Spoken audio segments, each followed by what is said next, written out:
ॐ सदाशिवसमारम्भां शङ्कराचार्यमध्यमाम् अस्मदाचार्यपर्यन्तां वन्दे गुरुपरम्पराम्। ॐ राम जी, भगवान श्री राम परब्रह्म परमात्मा और सीता मैया दोनों मंडप में आ गए हैं और इतना सुंदर विवाह का नजारा है कि नजर नहीं हटती किसी की भी। इतना सुंदर सब कुछ चल रहा है कि एक कवि को उसका वर्णन करना भी कठिन सा अनुभव हो रहा है।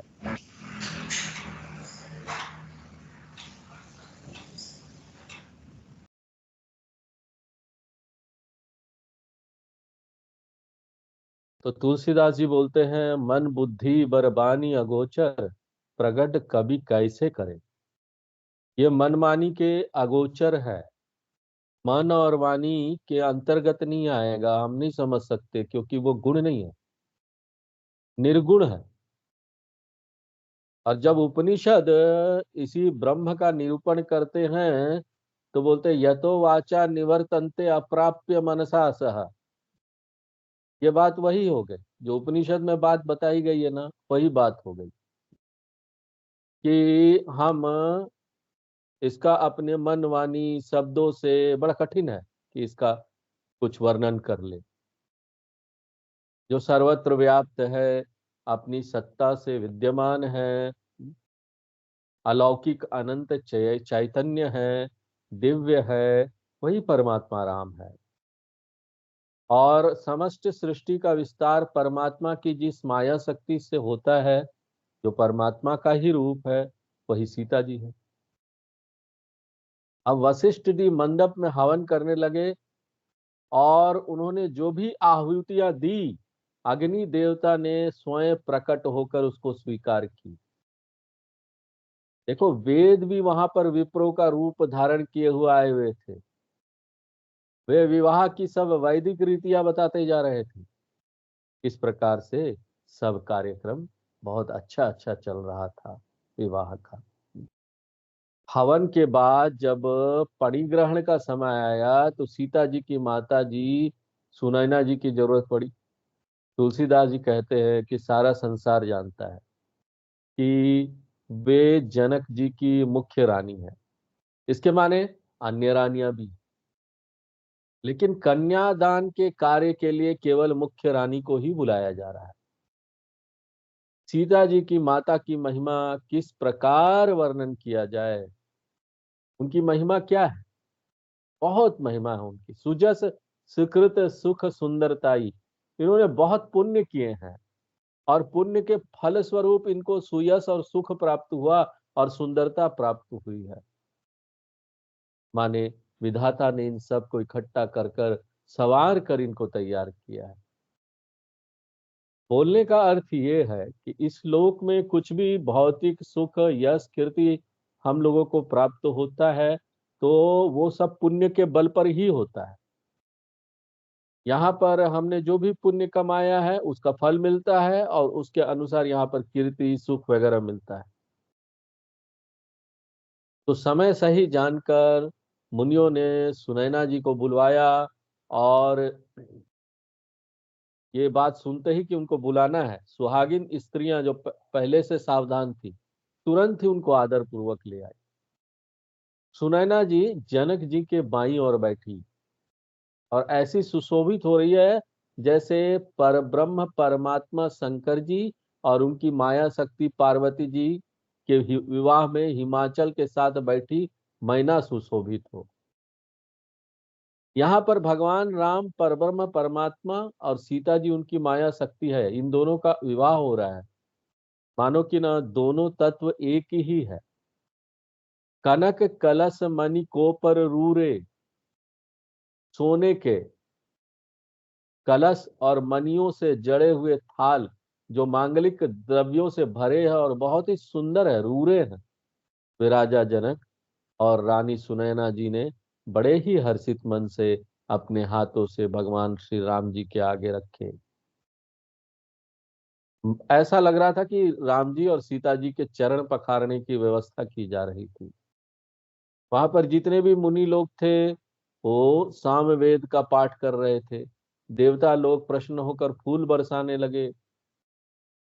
जनक जी और सुनैना जी ने भगवान श्री राम को सीता जी के वर के रूप में देखा तो उनके हृदय में बड़ा प्रेम जागृत हुआ और वे लोग भगवान श्री राम और सीता जी के पवित्र चरणों को पखारने लगे। भगवान श्री राम जी के कमल के समान सुंदर और कोमल चरणों को पखारते हुए उनके मन में बहुत प्रेम भाव आ रहा था। उनके हृदय में प्रेम भाव जागृत हो रहा था और इसके कारण उनका शरीर रोमांचित हो रहा था। आकाश में भी देवता लोग गान कर रहे थे, गुणगान कर रहे थे और नगर में भी गान चल रहा था, बाजे बज रहे थे, सब लोग जय जयकार बोल रहे थे। ऐसा लगता है मानो उमंग की लहर सी चारों दिशाओं में फैलती जा रही है, जिसके कारण न सब लोग आनंदित हो रहे हैं। देखिए, अब भगवान के चरण कमलों की महिमा बताते हैं। ये वही चरण कमल है जो कामदेव के शत्रु, कौन है कामदेव के शत्रु? शंकर भगवान, उन्होंने कामदेव को भस्म कर दिया। उनके हृदय रूपी सरोवर में सदा ही कमल रूप में खिले रहते हैं। माने भगवान शंकर इन चरण कमलों का निरंतर ध्यान करते रहते हैं। इन चरणों का एक बार स्मरण कर लेने मात्र से मन में निर्मलता आ जाती है और कलयुग के सब मल भाग जाते, काम क्रोध लोभ मोह मानसिक विकार सब भाग जाते।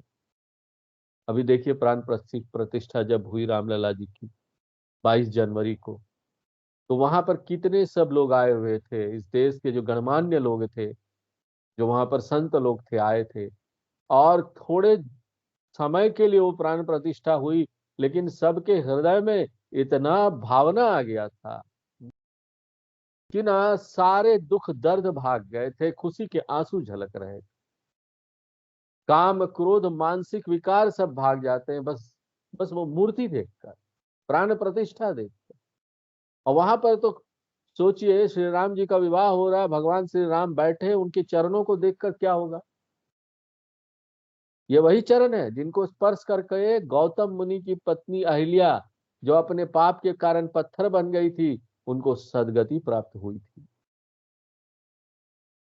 मकरंदु जिनको शंभु सिर सुचिता अवधि सुर बरनई, जिन चरण कमलों का मकरंद रस गंगा जी शंकर जी के मस्तिष्क पर सुशोभित है और जिसको देवता लोग परम पवित्र बताते हैं। करी मधुप मन मुनि जोगी जन जय से अभिमत गति लहै। मुनि लोग अपने मन को भौरा बनाकर भगवान के चरण कमलों में लगाते रहते हैं, फिर वो जो गति चाहते हैं वही प्राप्त होता है। भगवान के चरण में हमारा मन लगे, हम जो उनसे मांगेंगे हमको मिलेगा, जो आह्वान करेंगे हमको प्राप्त तो होगा। तुलसीदास जी कहते हैं, देखो जनक जी का भाग्य देखो कि ऐसे चरणों का जनक जी अपने हाथों से स्पर्श कर रहे थे भगवान के चरणों। ऐसा सौभाग्य तो शंकर जी को या मुनियों को भी प्राप्त नहीं हुआ। सब लोग जनक जी की जय जयकार करते हैं कि वे कितने महान हैं, कितने भाग्यशाली हैं। देखिए, इस प्रकार के प्रसंग से पाठकों को भी प्रेरणा मिलती है कि जैसे शंकर जी को और जनक जी को भगवान के चरणों में प्रीति है, उसी प्रकार से अन्य लोगों को भी भगवान के चरणों का ना लगातार ध्यान करते रहना चाहिए। आध्यात्म का सिद्धांत ही यह है कि हृदय में भगवान का सदा स्मरण बने रहे। अभी हम लोग पिछले क्लास में गीता में भी देख रहे थे कि किस प्रकार से हम पूरे दिन अपने कर्मों में भगवान की भक्ति का समावेश कर सकते हैं। हर एक कर्म में भगवान को सम्मिलित कर सकते हैं। देखिए, आध्यात्मिक साधना की मंजिलें दो है। स्वार्थ रहित कर्तव्य पालन, धर्म पालन करने से क्या होता है? सत्व गुण बढ़ता है। हमको यहाँ पर अपने कर्तव्य का पालन करना चाहिए, निस्वार्थ होकर। कोई अपेक्षा नहीं करनी चाहिए किसी से, हमको क्या मिलेगा। जो आध्यात्मिक लोग नहीं है ना, वो सोचते हैं ऐसा कैसे कर सकते हैं, हम किसी को कुछ कर रहे हैं तो हमारी अपेक्षा तो होगी ना। हम किसी की सेवा कर रहे हैं, हमारी अपेक्षा होती है कि वो भी बाद में हमको सेवा देगा। लेकिन अगर अपेक्षा हम ना करें और उनसे नहीं मिला तो, हमको जब चाहिए तो नहीं मिला तो।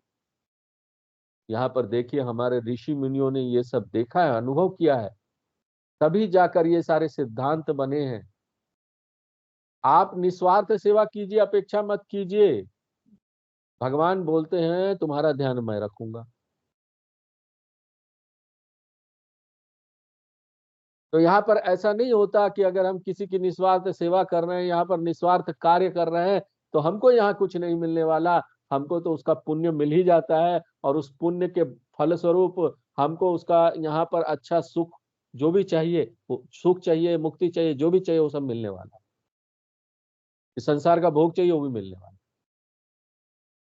अगर हमको अपने अंदर विकास करना नहीं, हमको ये सब नहीं चाहिए संसार का भोग, हमको तो अपने अंदर सत्वगुण बढ़ाना है, ताकि ना हम यहाँ पर वेदांत का श्रवण मनन अध्ययन कर सके, श्रवण मनन निधि ध्यान कर सके, तो हमारे अंदर सत्वगुण बढ़ेगा। और जब ये सत्गुण बढ़ता है तो ये ऐसा है जैसे हमने पहली मंजिल पार कर ली, और उसके बाद अगली मंजिल है परम गति को प्राप्त करना।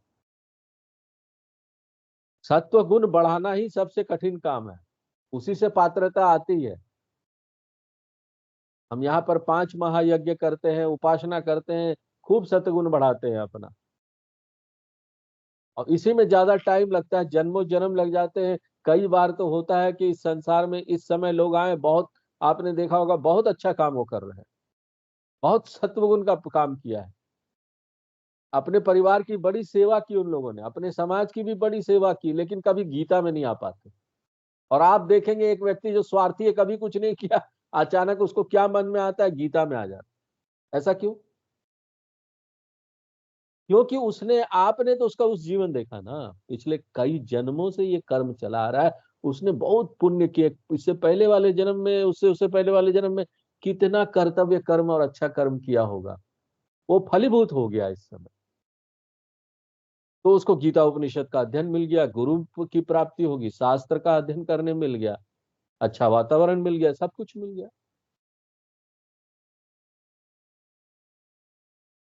तो इस तरीके से ये पहली मंजिल पार करना सबसे कठिन काम होता है। दूसरी मंजिल परम गति को प्राप्त करना, ज्ञानी योग में आना, वो बहुत आसान हो जाता है, अगर हमने पहली मंजिल को अच्छा से कर लिया है तो। अगर नहीं किया है, ज्ञान नहीं समझ में आ रहा है, इसका मतलब अभी कम किया हमने, ठीक से नहीं किया, और करते रहना चाहिए। इसी को यहाँ पर अभिमत गति लहे कहा है। यहाँ पर यह भी बता दिया कि भगवान के चरणों का ध्यान करने से ये दोनों ही मंजिलें प्राप्त हो जाती है। अब पानी ग्रहण का कार्यक्रम प्रारंभ होता है। इसमें भगवान श्री राम जी जो वर है, उनके दाहिने हाथ पर कुंवरी श्री सीता जी का दाहिना हाथ रखकर दोनों तरफ के कुलगुरु वंशावली के अनुसार मंत्रोच्चार और शंखोच्चार करने लगे। फिर सीता जी की हथेली पलटकर भगवान राम की हथेली पर रखी। इस प्रकार से यह देखकर कि पनिग्रहण हो गया, तो ब्रह्मा जी, अन्य देवता, मनुष्य तथा मुनि लोग जो वहां सब उपस्थित थे, सब आनंद से परिपूर्ण हो गए, मिलन हो गया। शास्त्र बताते हैं कि संसार में जहां कहीं कोई सुख भाषित होता है ना, उसके मूल में परमात्मा ही होता है। हमारे अंदर का ही सुख हमको बाहर भाषित होता है। अगर हम सोचते हैं ना बाहर हमको ये भोग से सुख मिलता है, खाने पीने से सुख मिलता है, सुनने से सुख मिलता है, अच्छा संगीत, हाँ, सूंघने से सुख मिलता है, चखने से सुख मिलता है, देखने से सुख मिलता है, सुनने से सुख मिलता है, शब्द स्पर्श रूप रस गंध, ये जो विषय है 5, इससे सुख मिलता है, तो ये सही नहीं है। जब हमारी कोई इच्छा पूर्ण हो जाती, देखिए वेदांत में इस बात पर बहुत बहुत विस्तार से विश्लेषण किया गया। वेदांत बोलता है कि जब हमारी कोई इच्छा पूर्ण हो जाती ना, हमने कोई इच्छा किया, वो पूर्ण हो गई, तो हमारा मन शांत हो जाता। जब हमारा मन शांत होता है तो अंदर का ही आनंद बाहर भाषित होने लगता है। तो मूल आनंद जो है अंदर का है, जो परमात्मा अंदर बैठा हुआ उसका है, स्रोत वही है। यहाँ पर परब्रह्म परमात्मा ही भगवान श्री राम जी के रूप में दूल्हे बने हुए हैं। यह विचार कर जनक जी और सुनैना जी के हृदय पुलकित हो गए और वो आनंद और उमंग से भर उठे। जैसे भागवत में आता है कि भगवान कृष्ण तो चितघन है, चेतना के पुंज है, और वही परमात्मा राधा के रूप में आनंद घन है। चितघन और आनंद घन दोनों मिलकर पूर्ण ब्रह्म का रूप धारण करते हैं। इसी प्रकार भगवान श्री राम चितघन और सीता जी आनंद घन है, और दोनों का एकत्व ही ब्रह्म की पूर्णता है। करिलोक वेद विधानु कन्यादान नृप भूषण किए। इसी प्रकार से अब राजा जनक जी ने लोक वेद रीति से कन्यादान किया। जैसे हिमांचल ने पार्वती जी को शंकर जी को सौंपा था, अथवा जैसे सागर ने भगवान विष्णु जी को लक्ष्मी जी को समर्पित किया था। पौराणिक कथाओं के अनुसार लक्ष्मी जी पहले से विष्णु जी की अर्धांगिनी थी, परंतु किसी सांप के कारण समुद्र में चली गई थी। बाद में समुद्र मंथन से निकली तो सागर ने वापस विष्णु भगवान को सौंप दिया और उनका अभिशाप खत्म हो गया। इसी प्रकार से जनक जी ने सीता जी को श्री राम को समर्पित कर दिया और विश्व भर में इनकी सुंदर कीर्ति छा गई। चारों तरफ जय जयकार होने लगा, वह परिग्रहण हो गया। कन्यादान के समय कन्या के हाथ पर कुछ द्रव्य, धन, स्वर्ण इत्यादि रख कर वर से विनती भी की जाती है कि हम भला क्या देने योग्य है इत्यादि। लेकिन इस समय जनक जी इतने ज्यादा प्रेम से परिपूर्ण है कि गला उनका रूंध रहा है। अब वो विनती कैसे करे? अभी तक तो आत्मज्ञानी होने के कारण से जनक जी का नाम विदेही भी था, लेकिन इस समय उस सांवली मूरत भगवान राम ने उन्हें वास्तव में विदेह कर दिया, माने देह की सब सूद वगैरह सब भुला दी। पानी ग्रहण के बाद यज्ञ हुआ, फिर विधिवत गांठ जोड़ी गई और 4 भंवरों के बाद वाली शेष भावरे पड़ने लगी। बंदी मागध लोग जय जयकार गुणगान करने लगे, पंडित लोग वेद पाठ करने लगे, स्त्रियां मंगल गायन करने लगी, बाजे बजने लगे। सुनी हर्षहि बरसहि विबुध सुर तरु सुमन सुजान। ये सुनकर देवता लोग खूब प्रश्न हो रहे हैं और कल्प वृक्ष के फूल खूब बरसा रहे हैं।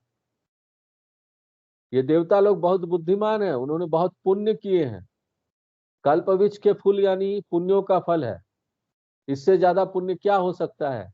और इससे ज्यादा पुण्यों का फल क्या है कि इस समय भगवान श्री राम जी और सीता जी का विवाह हम सब लोग देख रहे हैं। इतना ज्यादा आनंद प्राप्त हो रहा है, देवता लोग भी इस आनंद में मग्न हैं। भगवान श्री राम जी और सीता जी मंडप के चारों ओर बड़ी सुंदर भावरे डाल रहे हैं। सब लोग आदर पूर्वक उनको देख रहे हैं और बड़ा आनंद नयनों से लाभ प्राप्त कर रहे हैं।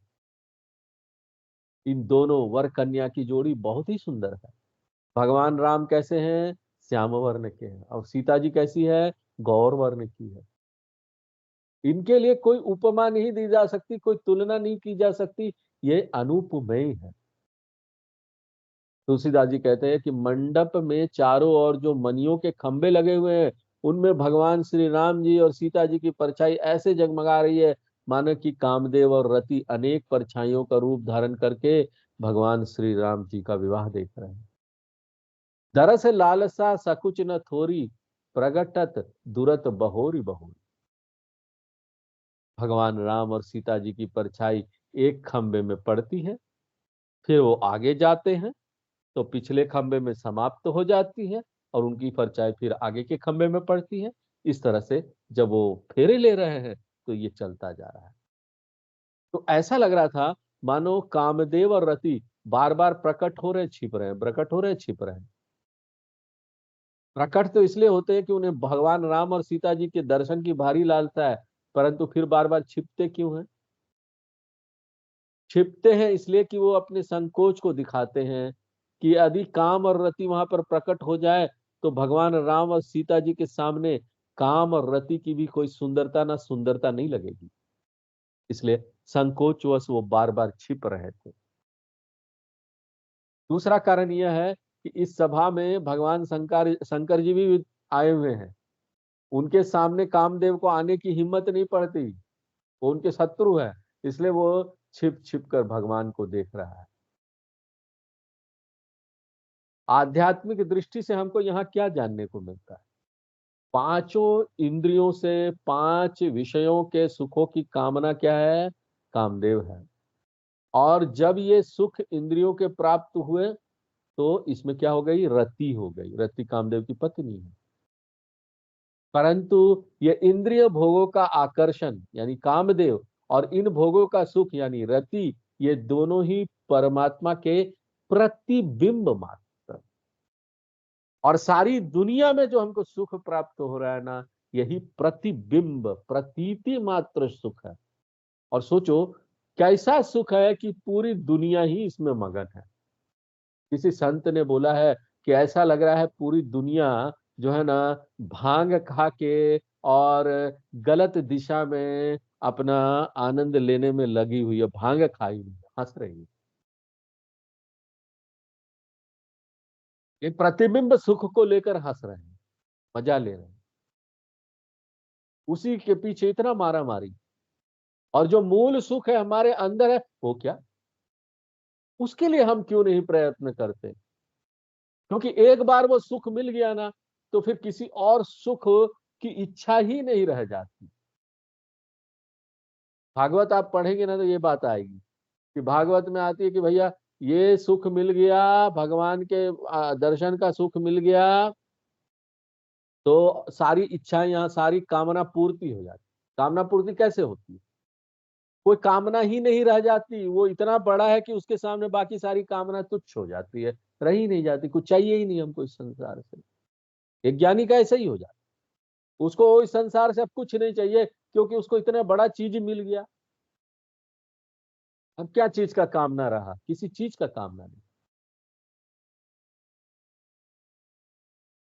हृदय में परमात्मा का ज्ञान हो तो इंद्रियों भोग का परछाई के समान मिथ्या सुख सारा का सारा तिरोहित हो जाता है, खत्म हो जाता है। जितने भी लोग भगवान श्री राम जी और सीता जी को देख रहे हैं, वे सब लोग आनंदित और मगन हैं। देखिए, बोलने का अर्थ यह है कि परमात्मा का ज्ञान, परमात्मा की भक्ति प्राप्त होने के बाद व्यक्ति के लिए ना सांसारिक सुखों की कोई कीमत नहीं रह जाती। जनक समान अपान विचारे, जैसे जनक जी अपना देह भाव भूल गए थे, ऐसे ही जितने भी लोग भगवान श्री राम जी के विवाह को देख रहे थे, वे अपने शरीर की सूध बूध भूल गए। शास्त्रों में लिखा है कि जहां कोई व्यक्ति आत्म भाव में पहुंचा तो वो देह भाव भूल जाता है। भगवान के सुंदर स्वरूप को देखते देखते सबकी वृत्तियां उसी परमात्मा में लीन हो गई और उसी आनंद में सब लोग मगन हैं। मुनियों ने विशेष प्रश्न होकर भगवान श्री राम और सीता जी की भावरी फिराई, तेरे डलवाए। पंडितों को भावरों का नेग भी मिला और विवाह की समस्त रीतियां पंडितों ने पूरी कराई। यहाँ पर देखते हैं कि तुलसीदास जी ने 7 भावरे पढ़ने का वर्णन 7 ही पंक्तियों में किया है। पंडितों के बताए अनुसार भगवान श्री राम ने अपने दाएं हाथ से सीता जी की मांग में सिंदूर भर दिया और ये इतना सुंदर दृश्य था, इसका वर्णन, इस शोभा का वर्णन किसी प्रकार भी नहीं किया जा सकता। अरुण पराग जल जु भरी नीके, भगवान श्री राम जी ने सीता जी की मांग में जो सिंदूर भरा, तो तुलसीदास जी उसको उसकी उपमा देते हुए कहते हैं कि जैसे एक कमल के फूल में लाल पराग खूब भरा हो ऊपर तक, और एक सर्प चंद्रमा के अमृत के लोभ से वो कमल का लाल पराग लेकर चंद्रमा के मुख पर लगा रहा है। यहाँ पर भगवान श्री राम जी की लंबी श्याम भुजा तो सर्प के समान है, और भगवान के हाथ में कमल के खिले हुए फूल के आकार का सिंदूर का पात्र है। उसमें लाल पराग के समान सिंदूर भरा है और सीता जी का मुख चंद्रमा के समान है। इस प्रकार भगवान द्वारा सीता जी के माथे पर सिंदूर लगाना इतना सुंदर लग रहा है कि इसका वर्णन भी करे तो कैसे करे। बहुरी वशिष्ठ दीन ही अनुशासन। अब वशिष्ठ जी ने आज्ञा दी कि वर दुल्हन दोनों को एक सिंहासन पर बैठा दो। माने विवाह का कार्यक्रम अब संपन्न हो गया, अब दोनों एक हो गए। श्री राम और जानकी जी सुंदर सिंहासन पर बैठे तो महाराज दशरथ जी के मन में बहुत प्रसन्नता हुई कि विवाह का सारा कार्यक्रम बड़े अच्छे से सुंदर ढंग से संपन्न हो गया। महाराज दशरथ का शरीर पुलकित हो रहा है कि हमारे पुण्य रूपी कल्प वृक्ष पर नए नए फल आते जा रहे हैं। देखिए तुलसीदास जी यहाँ बता देते हैं कि यदि कोई व्यक्ति पुण्य कार्य करता है तो वही पुण्य कार्य व्यक्ति के कल्प वृक्ष बनते हैं। कल्प वृक्ष बोलते हैं स्वर्ग में कोई वृक्ष है, उससे कुछ भी मांगो तो मिल जाता है। लेकिन यहाँ पर क्या है कल्प वृक्ष? पुण्य कार्य। पुण्य कार्य जितना भी हम करेंगे वो कल्प वृक्ष बनता जाएगा।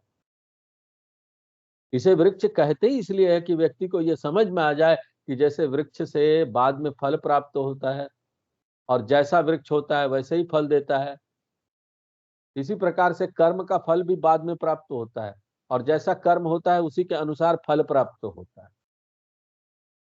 महाराज दशरथ और कौशल्या जी ने पूर्व जन्म में मनु शत्रुपा, हम लोग देख चुके हैं पिछले क्लासेस में कि मनु शत्रुपा के उन्होंने बड़े तपस्या की, घोर तपस्या की और उन्होंने बोला कि भगवान हमको पुत्र रूप में प्राप्त हो और अगले जन्म में आके वही दशरथ और कौशल्या जी बने।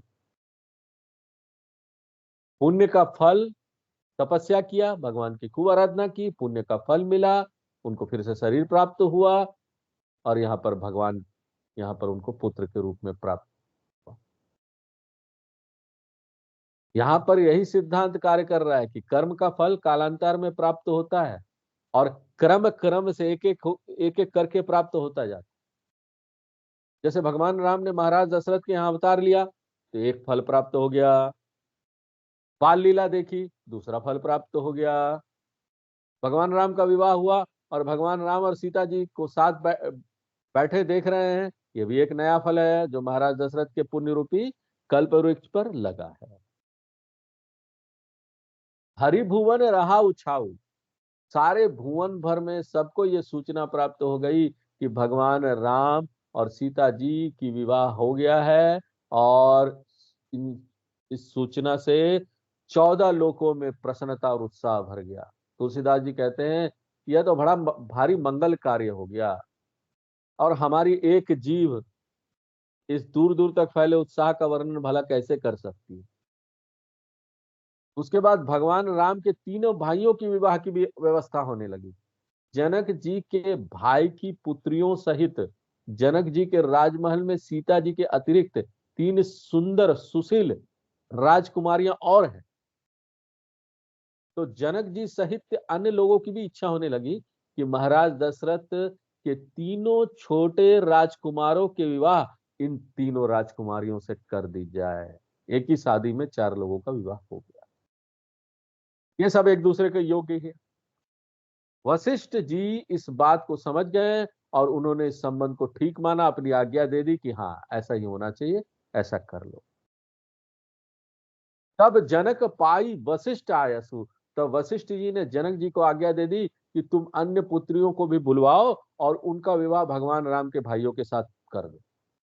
तुरंत ही जनक जी ने सीता जी के विवाह के समान ही उनके बहनों के विवाह के लिए सारी व्यवस्था कर दी। फिर जनक जी ने मांडवी, श्रुति कीर्ति और उर्मिला जी को बुलाया और फिर कुशध्वज की बड़ी पुत्री मांडवी जो गुणशील सौंदर्य का साकार रूप ही थी, उसका विवाह जनक जी ने सब ठीक रीतियों के अनुसार भरत जी से कर दिया। भरत जी की पत्नी कौन हुई? मांडवी।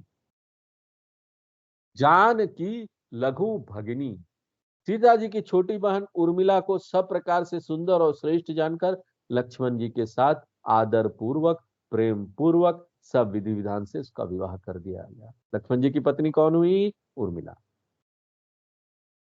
और मांडवी की छोटी बहन जिसका नाम श्रुति कीर्ति है, जो सुंदर नेत्रों वाली है, सुंदर मुख वाली है, समस्त गुणों की भंडार, शील निधान है, जनक जी ने उसका विवाह किससे कर दिया?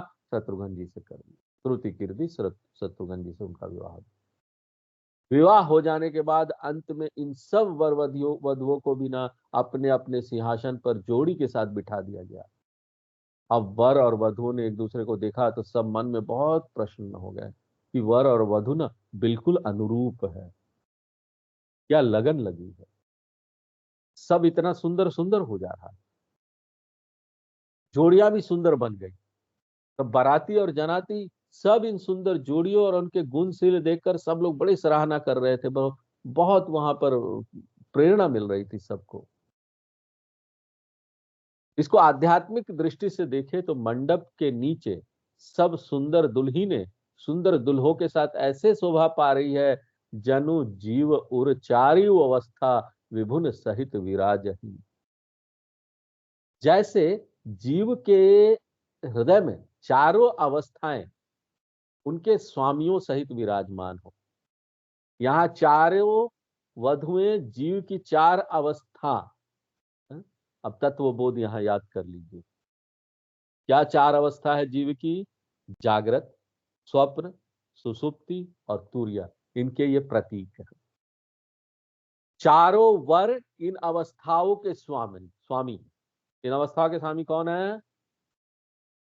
जागृत अवस्था का वैश्वानर, स्वप्न अवस्था का तेजस, सुसुप्ति का प्राज्ञ और तुर्य का ईश्वर। इसमें यहां पर यह भी बता दिया कि ये चारों भाई चार अलग अलग व्यक्तित्व नहीं है, एक ही परमात्मा ने इन चारों रूपों को धारण किया है।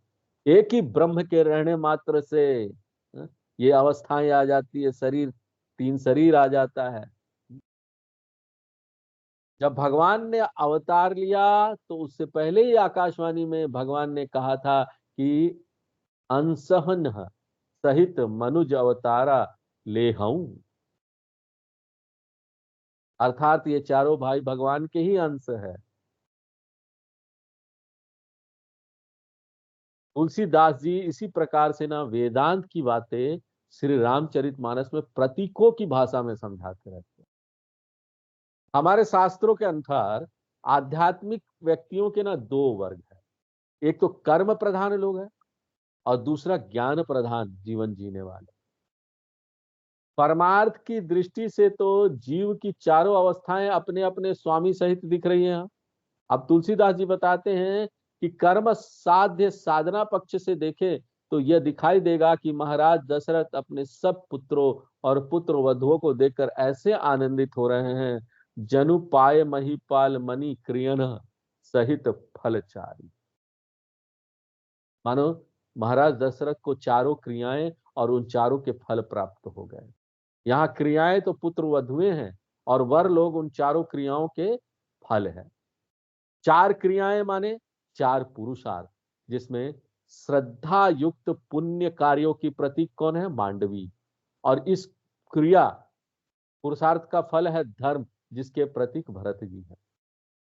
श्रुति कीर्ति उद्यम क्रिया का प्रतीक है, जिसके फल में अर्थ की प्राप्ति होती है और जिसके प्रतीक कौन है? शत्रुघ्न जी। मैत्री क्रिया हो गई उर्मिला, जिनके फल स्वरूप काम्य पदार्थ प्राप्त होते हैं और जिनके प्रतीक कौन है? लक्ष्मण जी हैं। और सीता जी कौन है? भक्ति और ज्ञान क्रिया। धर्म अर्थ काम, इनसे मुक्ति नहीं मिलने वाली, लेकिन भक्ति और ज्ञान क्रिया, सीता जी उसका प्रतीक है, जिसके फल स्वरूप भगवान राम रूपी मोक्ष यहाँ पर प्राप्त हो। ज्ञान और भक्ति आई, परिग्रहण हुआ, मोक्ष की प्राप्ति हुई, भगवान राम रूपी मोक्ष यहाँ प्राप्त हो गया। तो आज हम लोग यही पर विराम देते हैं। फिर नेक्स्ट। पूर्णमदः पूर्णमिदं पूर्णात् पूर्णमुदच्यते पूर्णस्य पूर्णमादाय पूर्णमेवावशिष्यते। ओम शांति शांति शांति।